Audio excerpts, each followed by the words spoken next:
Assalamualaikum warahmatullahi wabarakatuh. Selamat datang di Bebrayan Channel. Untuk mendukung channel kami, silakan tekan tombol like, komen, dan subscribe. Untuk video kali ini, saya akan menceritakan tentang kisah perjanjian antara Sabdo Palon dengan Syekh Subakir. Jangan lama-lama, langsung saja kita simak ceritanya. Konon ada semacam perjanjian antara Sabdo Palon sebagai pamomong Jayang Gaib Tanah Jawa dengan Syekh Subakir sebagai penyebar agama Islam generasi awal di Jawa ini. Tersebutlah kisah tersebut dalam tulisan lontar kuno. Lontar tersebut diperkirakan ditulis oleh Kanjeng Sunan Derajat atau setidak-tidaknya oleh murid atau pengikut beliau. Cerita tentang kisah ini pernah dipentaskan sebagai lakon wayang kulit bergenre wayang songsong atau wayang kulit yang berisi cerita hikayat dan legenda Jawa yang digelar di Desa Derajat, Pacitan, Lamongan, sebuah desa tempat situs Sunan Derajat.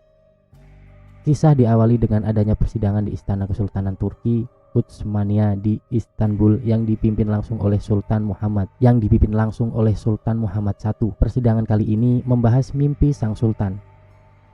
Menurut Sultan Muhammad, beliau bermimpi mendapat perintah untuk menyebarkan dakwah Islamiyah ke tanah Jawa. Adapun mubaliknya haruslah berjumlah 9 orang. Jika ada yang pulang atau wafat, maka akan digantikan oleh ulama lain asal tetap berjumlah 9. Maka akan dikumpulkanlah beberapa ulama terkemuka dari seluruh dunia Islam waktu itu. Para ulama yang dikumpulkan tersebut mempunyai spesifikasi keahlian masing-masing. Ada yang ahli tata negara, ahli perubatan, ahli tumbal, dan lain-lain.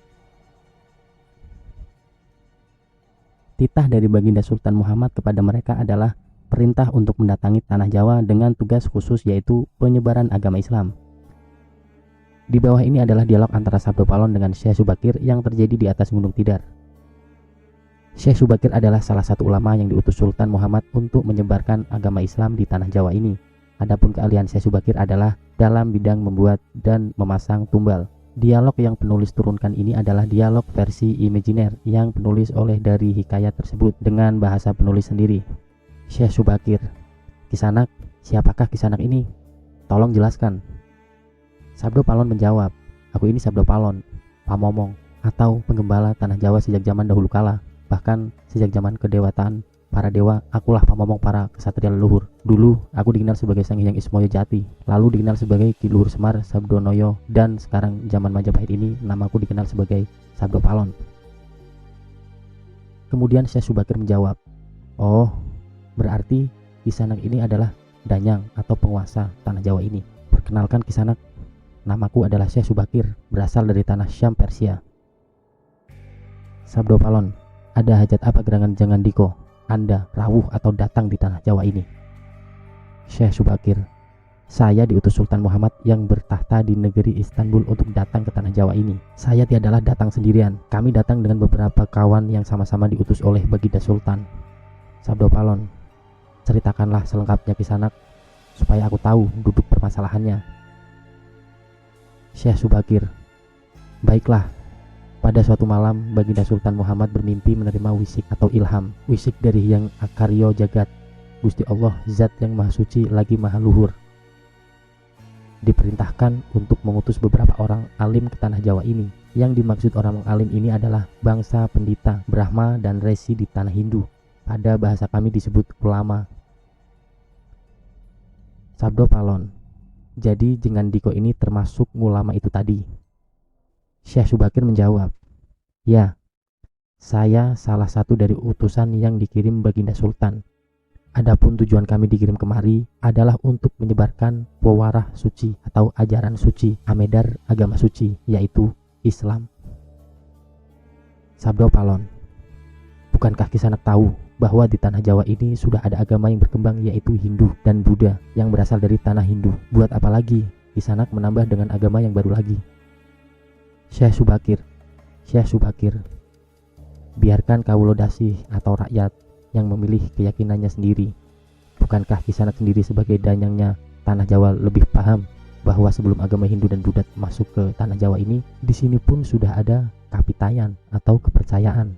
Kapitayan atau ajaran asli tanah Jawa yang berupa ajaran Buddha. Sabdo Palon, ya, rupanya Kisanak sudah menyelidiki Kawulo Jawa di sini. Memang di sini sejak zaman sebelum ada agama Hindu dan Buddha sudah ada kapitayan asli.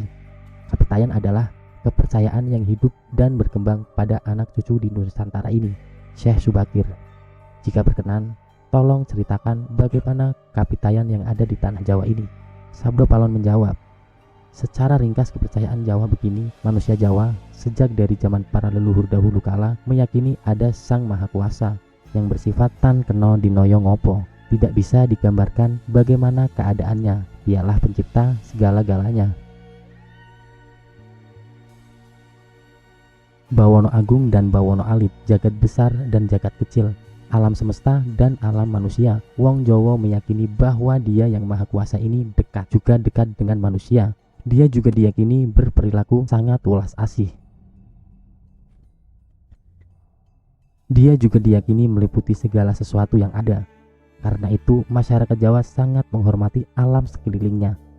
Karena bagi mereka semuanya mempunyai sukma. Sukma ini adalah sebagai wakil dari Dia yang Maha Kuasa itu. Jika masyarakat Jawa melakukan pemujaan kepada Sang Pencipta, mereka lambangkan dengan tempat yang suwung. Suwung itu kosong, namun sejatinya bukan kosong, namun berisi Sang Maha Ada. Karena itu tempat pemujaan orang Jawa disebut Sanggar Pamujan.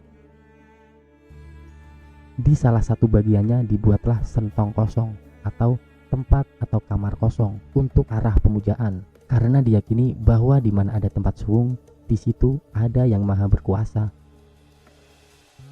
Syekh Subakir menjawab, nah itulah juga yang menjadi ajaran agama yang kami bawa, untuk memberi ageman atau pegangan atau pakaian yang menegaskan itu semua, bahwa sejatinya di balik semua yang mewujud ini ada Sang Wujud Tunggal yang menjadi pencipta, pengatur, dan pengayom alam semesta. Wujud tunggal ini dalam bahasa Arab disebut Al-Ahad. Dia maha dekat kepada manusia, bahkan lebih dekat Dia daripada urat leher manusianya sendiri. Ajaran agama kami menekankan budi pekerti yang agung, yaitu menebarkan welas asih kepada alam gumebyar, kepada sesama-sesama titah atau makhluk. Lihatlah Sang Danyang, betapa sudah rusaknya tatanan masyarakat Majapahit sekarang. Bekas-bekas perang saudara masih membara, rakyat kelaparan, kerampokan, dan penindasan ada di mana-mana. Ini harus diperbaharui budi pekertinya. Kemudian Sabdo Palon pun menjawab, aku juga sedih sebenarnya memikirkan rakyatku. Tatanan sudah bubrah, para pejabat negara sudah lupa akan dharmanya. Mereka saling sikut untuk merebutkan jabatan dan kemewahan duniawi. Para pandito juga sudah tak mampu berbuat banyak. Orang kecil salang tunjang atau berusaha payah mencari pegangan. Zaman benar-benar zaman edan. Syekh Subakir, karena itulah mungkin Sang Jawata Agung menyuruh Sultan Muhammad Turki untuk mengutus kami ke sini. Jadi, wahai Sang Danyang Tanah Jawa, izinkanlah kami menebarkan wewarah suci ini di wewengkon atau wilayah kekuasaanmu ini. Kemudian Sabdo Palon pun menjawab pertanyaan tersebut. Baiklah jika begitu, tapi dengan syarat-syarat yang harus kalian patuhi. Syekh Subakir, apa syaratnya itu wahai Sang Danyang Tanah Jawa? Sabdo Palon, pertama, jangan ada pemaksaan agama, dharma atau kepercayaan. Kemudian yang kedua, jika hendak membuat bangunan tempat pemujaan atau ibadah, buatlah bangunan yang luarnya nampak cakra atau gaya Hindu Jawa, walau isi dalamnya Islam. Kemudian yang ketiga, jika mendirikan kerajaan Islam, maka ratu yang pertama harus dari anak campuran. Maksud campuran adalah jika bapaknya Hindu, maka ibunya Islam. Kemudian jika bapaknya Islam, maka ibunya harus Hindu. Kemudian yang keempat, jangan jadikan wong Jawa berubah menjadi orang Arab atau Parsi. Biarkan mereka tetap menjadi orang Jawa dengan kebudayaan Jawa, walau agamanya Islam. Karena agama setahu saya adalah dharma, yaitu lelaku hidup atau budi pekerti. Hati-hati jika sampai orang Jawa hilang Jawanya, hilang budi pekertinya yang adiluhung, maka aku akan datang lagi. Ingat itu, 500 tahun jika syarat-syarat ini kau abaikan, aku akan muncul membuat goro-goro. Syekh Subakir, baiklah, syarat pertama sampai keempat aku setujui. Namun khusus syarat keempat, Betapapun aku dengan kawan-kawan akan tetap menghormati dan melestarikan budaya Jawa yang di Adiluhung ini. Namun jika suatu saat kelak karena perkembangan zaman dan ada perubahan, maka tentu itu bukan kekuasaan. Namun jika suatu saat kelak karena perkembangan zaman dan ada perubahan, maka tentu itu bukan dalam kekuasaanku lagi. Biarlah Gusti Kang Akaryo Jagat yang menentukannya. Memang susah untuk mengetahui keadaan, asal-usul atau gambaran kondisi sebuah masyarakat nun jauh ke masa lalu. Semakin jauh masa itu, semakin gelap gambarnya. Namun, upaya-upaya ahli sejarah dan lainnya untuk menguaknya patut dihargai. Paling tidak ada sedikit gambaran yang mungkin bisa kita lihat, meski tidak sepenuhnya benar 100%. Beberapa naskah yang beredar mencoba menggambarkan hal itu, seperti dalam serat jangka Syekh Subakir.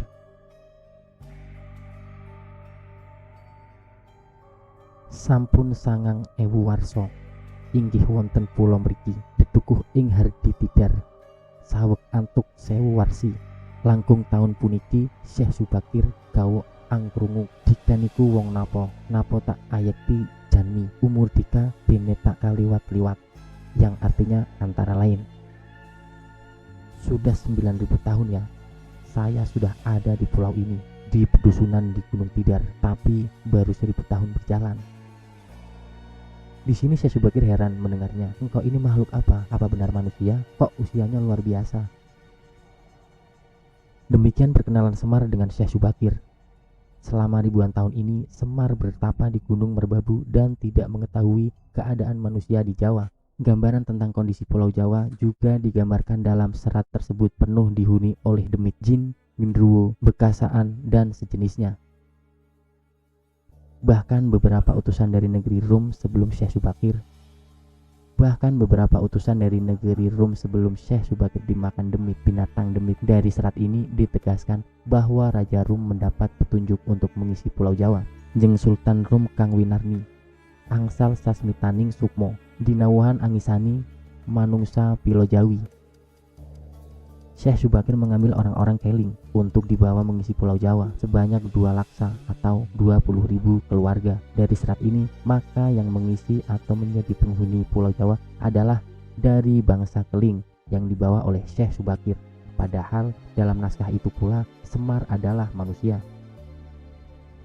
Sang Hyang Semar lon wuwusnya gih sumangga karsa aji, sejatine gih kawulo lan kiraka tiang Jawi, ing kina prateng mangkin kawak daplak inggih ulun wong Jawa kuno mulo, saderenga dikaprapti kulo manggen Marbabu puncak Maldaka. Namun selama berapa ribu tahun ini, pulau-pulau Jawa sudah berubah isinya, bukan manusia seperti Semar, tetapi sudah dikuasai oleh para demit. Dalam serat jangka Tanah Jawi, gambarannya tidak beda jauh dengan serat jangka Syekh Subakir, yaitu pertemuan antara Semar dengan Syekh Subakir ketika memberi tumbal atau mengusir para demit-demit yang menguasai Tanah Jawa. Dalam serat ini ada dialog yang sebenarnya adalah bantahan anggapan bahwa Tanah Jawa belum dihuni oleh manusia, hanya oleh bangsa jin dan dedemit. Syekh Bakir lon anggandika syakerti ing Tanah Jawi, pan durung ana manungsa pan isih rupa wanadri. Hayang Semar matur aris kawula sajatosipun ing kina makina saderenge kalih dekukuh rebabu argo, yang artinya Syekh Bakir lon anggandika syakerti ing Tanah Jawi, pan durung ana manungsa pan isih rupa wanadri. Hyang Semar matur aris kawula sajatosipun ing kina makina sadarengin tuan Prapti hamba kalih detukuh rebabu argo, yang artinya sebagai berikut. Syekh Subakir berkata, sebenarnya di Tanah Jawa belum ada manusia, masih berupa hutan. Hyang Semar menjawab dengan lembut, hamba ini sebenarnya di masa lalu, sebelum kedatangan tuan, hamba berdua, Semar dan Togok, ini penghuni Jawa yang bertempat di Gunung Merbabu. Namun dalam serat ini Semar sendiri menjelaskan bahwa dia bukan manusia, tetapi keturunan dewa. Sang Yang Tunggal atau Manikmaya agak sedikit berbeda memang dengan Serat Jangka Syekh Subakir.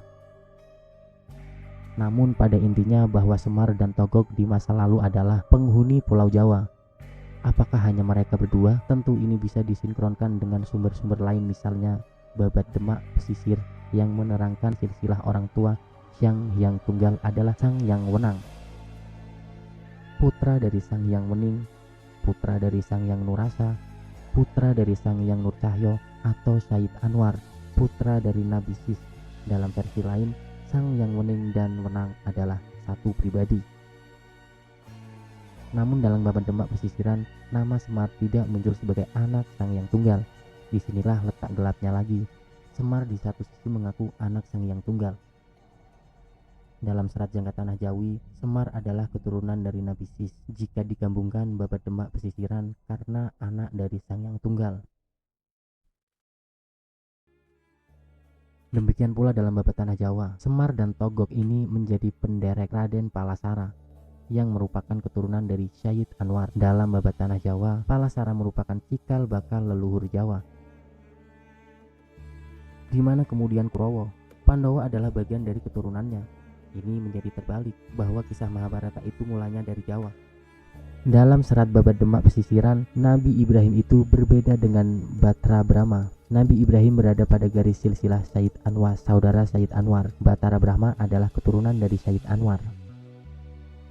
Masa-masa gelap ini memang memunculkan banyak versi mengenai leluhur Jawa. Buku lain yaitu Sejarah Kawitane Wong Jawa lan Wong Kanung menggambarkan pertama zaman Jamajuja. Puluhan ribu buku ini ditulis pada tahun 1931. Sudah ada manusia, tapi masih bertelanjang. Seperti kera, hidupnya di gua-gua, masih dalam masa Jamajuja periode 5000 tahun. Sebelumnya manusianya sudah mengalami kemajuan, sudah memakai cawet dari dedaunan, sudah menempati di luar gua. Mereka sudah berkumpul dalam sebuah komunitas. Masyarakat ini disebut dengan masyarakat Lingga, Lingga, masa kuno sebelum Masehi. Orang-orang Sampit berhijrah ke Nusa Kendeng yang kemudian disebut sebagai orang Jawa. Kata Jawa sendiri dirujukan pada sebutan benteng yang gemati, penuh perhatian terhadap anaknya, sebab banteng perempuan disebut Jawi yang gemati, kemudian disebut Jawa. Orang-orang Sampit yang menguasai ke Jawa ini kemudian membuat pertanda awal sebagai orang Jawa, yaitu 230 tahun sebelum Masehi, bukan Saka. Tahun itu disebut tahun Hawuning atau pengingat. Tokoh pimpinan rombongan Eksodor ini namanya Ki Sengdiang yang kelak kemudian disebut Dang Hyang. Mereka berasal dari Sampit yang keturunan dari suku Hainan. Dari catatan ini, maka orang Jawa dalam pengertian pendatang baru yang gemati mau menghormati orang Lingga adalah 230 SM. Namun penduduk Jawa asli, suku Lingga kemudian bercampur dan kelak memenuhi Jawa.